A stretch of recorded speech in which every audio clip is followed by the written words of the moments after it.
जय श्री हरि नारायण दोस्तों, मेरे डेली व्लॉग में आप सभी यूट्यूब दोस्तों का दिल से स्वागत करती हूँ। दोस्तों प्लीज मेरे चैनल को लाइक, सब्सक्राइब, कमेंट्स, शेयर करके अपना प्यार और सपोर्ट दें। धन्यवाद।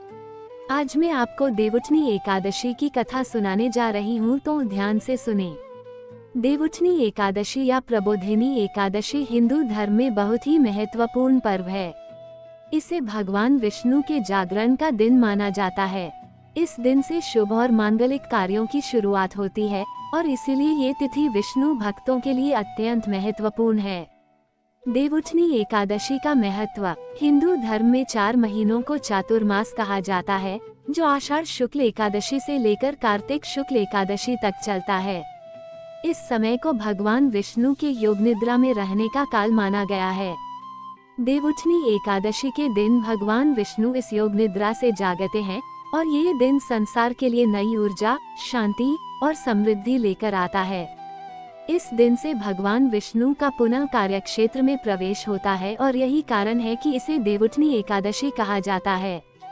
इस दिन व्रत रखकर भगवान विष्णु की पूजा करना बहुत शुभ माना जाता है और यह मान्यता है कि इससे पापों का नाश होता है और व्यक्ति को जीवन में सफलता प्राप्त होती है।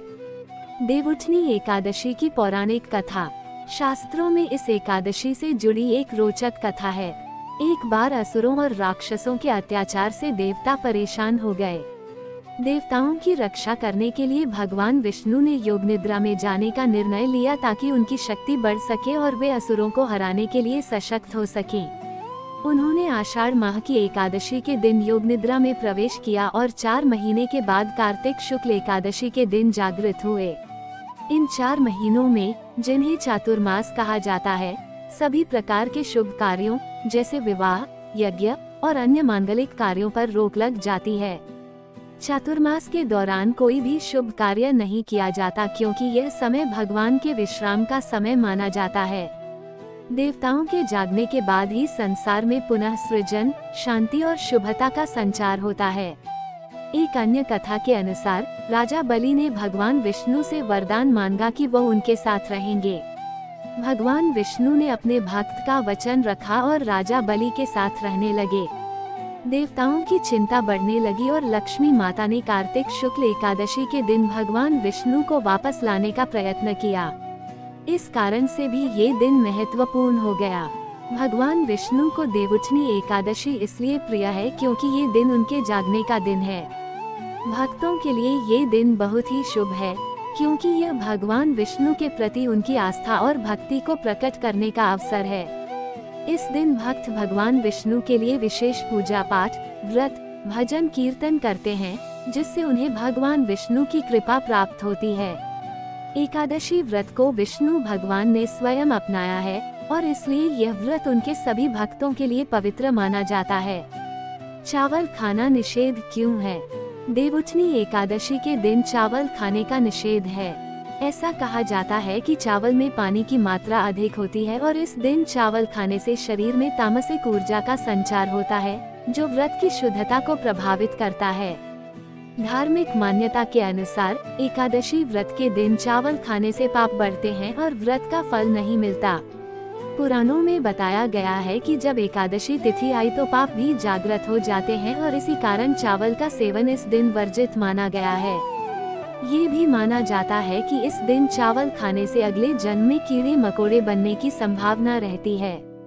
2024 में देवउठनी एकादशी का शुभ मुहूर्त।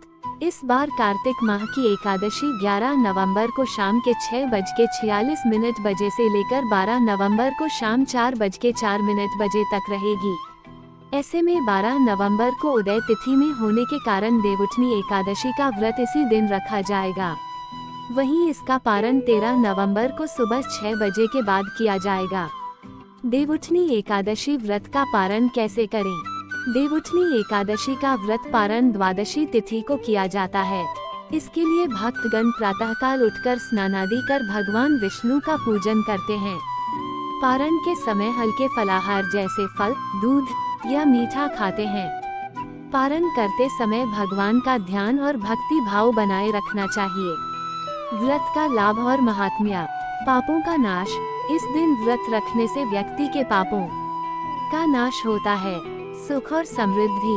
देवउठनी एकादशी के व्रत से व्यक्ति को सुख समृद्धि की प्राप्ति होती है। मोक्ष की प्राप्ति। इस व्रत को विधि पूर्वक करने वाले को मृत्यु के बाद मोक्ष मिलता है। धन और संपत्ति। मान्यता है कि इस दिन व्रत रखने से व्यक्ति के घर में धन धान्य की कभी कमी नहीं होती। विष्णु भगवान का आशीर्वाद। इस व्रत के माध्यम से भगवान विष्णु का आशीर्वाद मिलता है, जिससे व्यक्ति जीवन में हर कार्य में सफलता प्राप्त करता है।